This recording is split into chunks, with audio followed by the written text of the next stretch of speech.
Big one. So this is a question that I get asked a lot. And I think that this is true for both licensed mental health practitioners and for educators. So, and most recently, I've been doing some lecturing for some residents at Children's Hospital of Michigan, and they asked me the same thing. So the question becomes, hey, I'm a behavioral health clinician, I'm a therapist. I only see this kiddo once a week for an hour, right? I'm a school social worker. Gosh, maybe I can pass this child in the hall and get him into a group, but gosh, my time with that child is just a few minutes. If I'm a physician, hey, I'm doing an exam and I'm in the exam room, but oh my gosh, I have 25 other patients to see today, and I usually get to spend only 15 or 20 minutes with a child or a family. And then even an educator who will say, well, they're with me all day, which could be a long day, it could be from 8 till 3 o'clock, but then, oh, then they go home, or then they go home for the weekend. And then Monday morning, I feel like we have to start all over again. So it is this idea of when we are with children, and we know that some of these core, pillars of trauma-informed care include, this idea of that child feeling very safe, this like felt sense of safety, not just physically safe, but emotionally safe, psychologically safe. That sense of connection, we talk so much about the importance of connecting. And gosh, we've even spent, hours in training talking about if you can do nothing else, just really begin to try to make a connection with the kids that you come into contact. And then, of course, the last one is we know that the ability for them to cope with adversity is something that we need to help them with.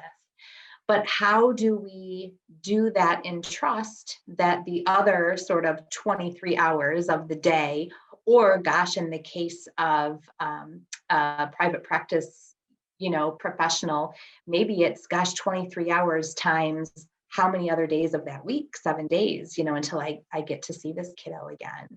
And I think what I like to do in this, in answering this question is to begin to really, really impress upon the importance of new experiences.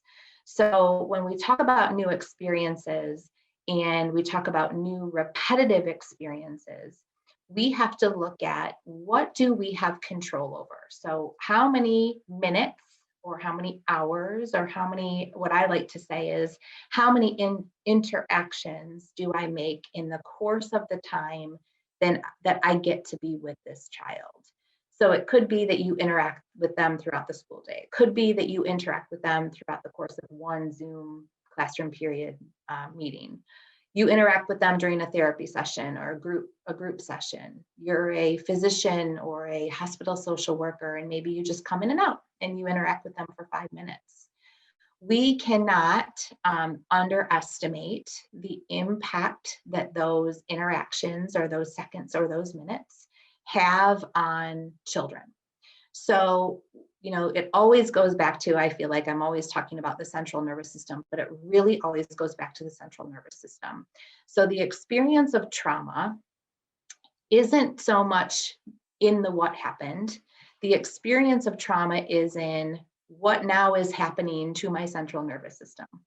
Is it completely activated and am I feeling unsafe, abandoned, disconnected, and like I can't cope, right? Or am I feeling completely, regulated and safe and like I can connect and somebody is hearing what I'm saying and they're helping me calm down my worry or my hurt or my fear. And in those two instances, you've got regulation or you've got a child that is unregulated. So the interactions that we have when they're rooted in safety and connection and regulation become a new experience for that child, and it becomes imprinted in their nervous system because now they know what it feels like to feel that experience. So when they leave, your presence, or when they are away from your interaction, their body or their central nervous system will begin to remember over time what other people, what other situations, what other activities, what other nonverbal body language, what other smells, sounds, sights, bring them back to that regulated state of connection, safety, and the ability to cope with those strong emotions that they experienced when they were with you. So we can't get caught up in the what we can't control or what has already happened. We have to really stay laser focused on what can we do today in the here and now, in the moment to moment interactions that we have with children to give them a new experience of safety, connection, and regulation. So when we talk about the minutes that we're together, we don't want to discount that it's just a short time, or it's just a class period, or it's just a simple smile, or a simple hello, or hand on the shoulder, or we spent time playing the Guess Who game, or coloring, or painting, or running up and down the hallway and racing cars. Those experiences become the little bits and pieces that build new brain pathways for those kids. So I think we want to think about repetition. We want to think about the importance of that. And we want to remember that we can't take away what has already happened.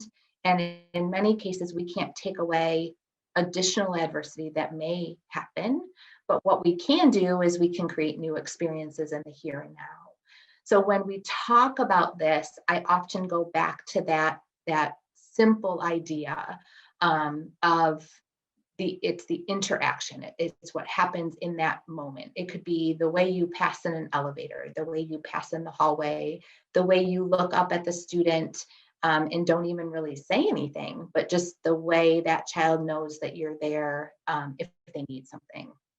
So take it down really, really far to that level of moment to moment interaction, and try to control what you have control of in those moments.